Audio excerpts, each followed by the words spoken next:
Hello साथियों, जय हिंद। और इसमें जानेंगे हम हर घर तिरंगा अभियान के बारे में। किसके बारे में? हर घर तिरंगा अभियान के बारे में कि मोदी जी ने 22 जुलाई को ही ट्वीट क्यों किया था हर घर तिरंगा अभियान के बारे में। और अमृत महोत्सव के तहत, किसके अमृत महोत्सव के तहत, और कितने 75 साल पूरे होने की 75 वर्ष पूरे होने पर, और 75 वर्ष को क्या बनाया जाता है? तो प्लेटिनियम जुबली बनाया जाता है। क्या बोला जाता है? प्लेटिनियम जुबली बोला जाता है। क्या बोला जाता है? प्लेटिनियम जुबली बोला जाता है। हर घर तिरंगा अभियान के तहत 20 करोड़ झंडा फहराने का लक्ष्य रखा गया है। कितना? 20 करोड़ घरों पर झंडा फहराने का लक्ष्य रखा गया है। किनके द्वारा? माननीय प्रधानमंत्री जी मोदी के द्वारा। और कब ट्वीट किया था? 22 जुलाई को ट्वीट किया था। 22 जुलाई को ही ट्वीट क्यों किया था? क्योंकि 22 जुलाई 1947 को जो तिरंगा था उसको राष्ट्रीय ध्वज के रूप में अपनाया गया था। कब? 22 जुलाई 1947 को संविधान सभा में। कब? 22 जुलाई 1947 को संविधान सभा में अपनाया गया था राष्ट्रीय प्रतीक के रूप में। हर घर जो हमारा राष्ट्रीय ध्वज है, क्या आपने कभी सोचा है कि 22 जुलाई को ही बनके तैयार हो गया था या उससे पहले भी कभी झंडा फहराया गया था? तो जो हमारा तिरंगे का इतिहास है वो लगभग 116 साल कितना? 116 साल है, जिसमें 6 बार क्या तिरंगा बदला गया है। कितनी बार? 116 सालों में 6 बार तिरंगा बदला गया है। तो साथियों, सबसे पहले तिरंगा कब फहराया गया था? तो 1906 में फहराया गया था क्रांतिकारी दल के द्वारा। 1906 में 7 अगस्त 1906 को पारसी बागवान कलकत्ता में, जिसे अब किसके नाम से जाना जाता है? ग्रीन पार्क के नाम से जाना जाता है। जिस समय क्रांतिकारी दल के द्वारा स्वतंत्रता आंदोलन की लड़ाई क्या हो रही थी? तेज होती जा रही थी उस समय। फिर आपका हर घर तिरंगा अभियान 116 सालों से देश में 6 बार झंडा बदला गया है। कितनी बार बदला गया है? 116 सालों में 6 बार झंडा बदला गया है। और पहला झंडा कब बनकर तैयार हुआ था या कब फहराया गया था? तो 1906 में। कब पहला झंडा कब फहराया गया था? 1906 में फहराया गया था। क्रांतिकारी दल ने देश में पहला झंडा 7 अगस्त 1906 को पारसी बागवान कलकत्ता में फहराया था। कहाँ फहराया था? 1906 में पारसी बागवान कलकत्ता में फहराया गया था। पारसी बागवान को अब ग्रीन पार्क के नाम से जाना जाता है। फिर आपका जो तिरंगे का रंग था वो कैसा था? ऊपर की पट्टी थी हरे रंग की थी, तो मैंने मार्कर से हरे रंग में लिख दिया है, जिसमें 8 कमल के फूल, और कैसे थे वो? सफ़ेद रंग के थे। जो 8 कमल के फूल बने थे पहली वाली पट्टी में, हरे रंग की पट्टी में, वो कैसे थे? सफ़ेद रंग के थे। फिर आपकी बीच की पट्टी में, जिसे मध्य भाग बोला जाता है, वो पीले रंग की थी, और पीले रंग की पट्टी में लिखा हुआ था वंदे मातरम, जो आपको अभी दिख जाएगा। तिरंगे का रंग कैसी थी? वंदे मातरम लिखा था नीले कलर में। कैसे लिखा था? नीले कलर में। फिर आपकी नीचे की पट्टी थी, जो नीचे की पट्टी जो लास्ट भाग था तिरंगे का, वो कैसा था? लाल रंग का था। कैसा था? लाल रंग का था, जिसमें चांद और सूरज क्या बने हुए थे? चांद और सूरज बने हुए थे सफ़ेद रंग के। कैसे बने हुए थे? सफ़ेद रंग के बने हुए थे। फिर क्या होता है? एक साल बीत जाता है 1907 में, फिर दूसरा झंडा आ जाता है। कौन सा? दूसरा झंडा कब फहराया गया था? 1907 में फहराया गया था। मैडम भीकाजी कामा और उनके जो क्रांतिकारी थे उनको क्या कर दिया था? निर्वस्त कर दिया गया था। उन मैडम भीकाजी कामा और जो निर्वस्त किए गए सदस्यों के द्वारा क्या पेरिस में मिलकर क्या फहराया था? नया झंडा फहराया था। भारत का नया झंडा। फ्रांस की राजधानी क्या है? पेरिस। कहाँ फहराया गया था? पेरिस में फहराया गया था। उस तिरंगे का रंग कैसा था? पहला भाग था कैसा था? केसरिया था। और यहाँ पर कैसा था? हरे रंग का था। कैसा था? केसरिया था। और फिर बीच वाला भाग था वो कैसा था? पीले रंग का था। कुछ चेंज नहीं हुआ था। क्या? कुछ ज़्यादा चेंज नहीं हुआ था। लाल रंग की जगह क्या कर दिया गया? हरा रंग कर दिया गया था निचले वाले भाग में। कौन से वाले? निचले वाले भाग में। फिर इसमें वंदे मातरम लिखा हुआ था, और इसमें चांद और सूरज के 7 या 8 सितारे बने हुए थे। कितने? 7 या 8 सितारे बने हुए थे। और फिर क्या कर दिया गया था? और जो लास्ट का अंतिम कलर था वो कौन सा था? हरा था। और मगर जो 1906 में झंडा फहराया गया था उसका रंग कैसा था? लाल था।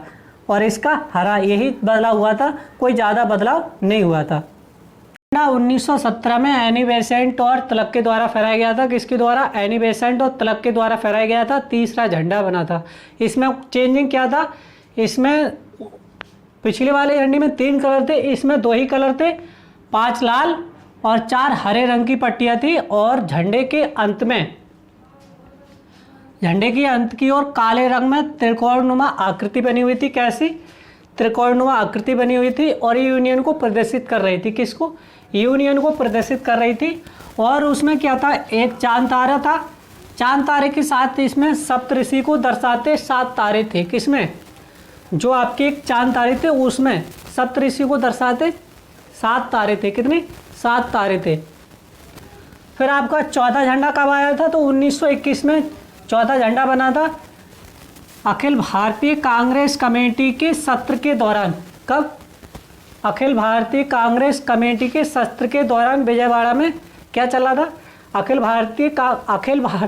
भारतीय कांग्रेस का क्या सत्र चल रहा था? कहाँ पर? विजयवाड़ा में। तो आंध्र प्रदेश के एक व्यक्ति ने महात्मा गांधी को क्या एक झंडा दिया था? क्या दिया था? आंध्र प्रदेश के व्यक्ति ने महात्मा गांधी जी को झंडा दिया था जिसमें 2 रंग थे। क्या थे? 2 रंग थे। कौन से थे? हरा और सफ़ेद था। गांधी जी ने इसमें क्या कुछ चेंज करवाया और हरा रंग लगवाया। क्या लगवाया था? हरा रंग लगवाया था। और उसमें चेंज करवाया था। क्या चेंज करवाया था? क्या लगवाया था? चरखा लगवाया था। क्या? चलता हुआ चरखा लगवाया था। झंडे का रंग कैसा हो गया? 3 पट्टी थी, सफ़ेद, हरा, लाल। कैसा था? पहला सफ़ेद था, फिर हरा था, फिर लाल था। देश की प्रगति को दर्शाने के लिए क्या? देश की प्रगति को दर्शाने के लिए बीच में, मतलब बीच की पट्टी में बड़ा चलता हुआ चरखा बनवाया गया। क्या? बीच में बड़ा चरखा बनवाया गया। कैसा? चलता हुआ चरखा। फिर 5वां झंडा कब आता है आपका? 5वां झंडा आता है 1931 में, एक दशक के बाद। कितने? 10 साल के बाद।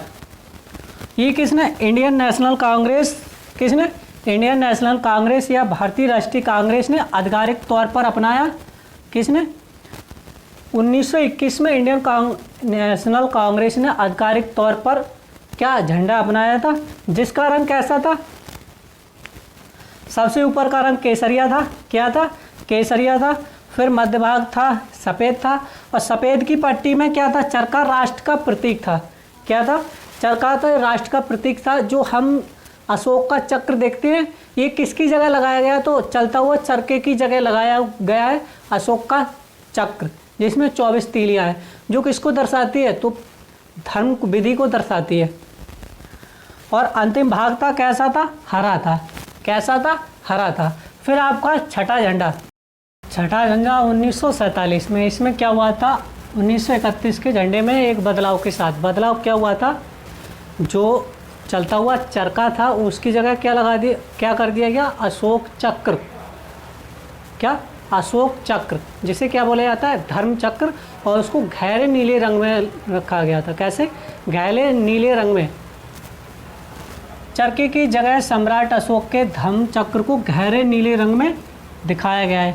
कैसे में? गहरे नीले रंग में दिखाया गया है। 22 जुलाई 1947 को संविधान सभा में स्वीकार किया गया था और 22 जुलाई को ही मोदी जी ने ट्वीट किया था हर घर तिरंगा योजना, हर घर तिरंगा अभियान। क्या?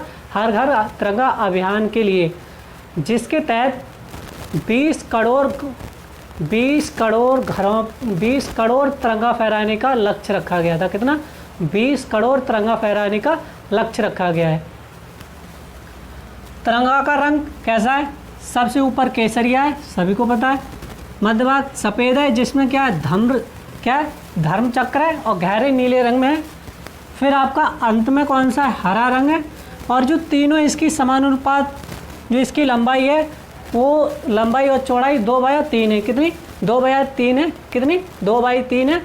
और जो झंडे का डिज़ाइन किसने तैयार किया था? तो आपके पिंकली वेंकैया ने तैयार किया था।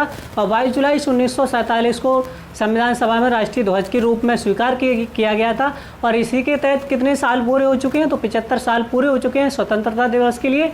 और इसी के तहत अमृत महोत्सव के द्वारा ही आपके हर घर तिरंगा अभियान चलाया जा रहा है। और 20 करोड़ तिरंगा फहराने का लक्ष्य रखा गया है, और जिसका कारोबार बताया जा रहा है 500 करोड़ रुपए इस साल का, जो अब तक की सबसे ज़्यादा कारोबार बताया जा रहा है। कितना? 500 करोड़ रुपए बताया जा रहा है तिरंगा का लक्ष्य। तो साथियों वीडियो कैसी लगी कमेंट करके जरूर बताएं। जय हिंद, जय भीम, जय भारत।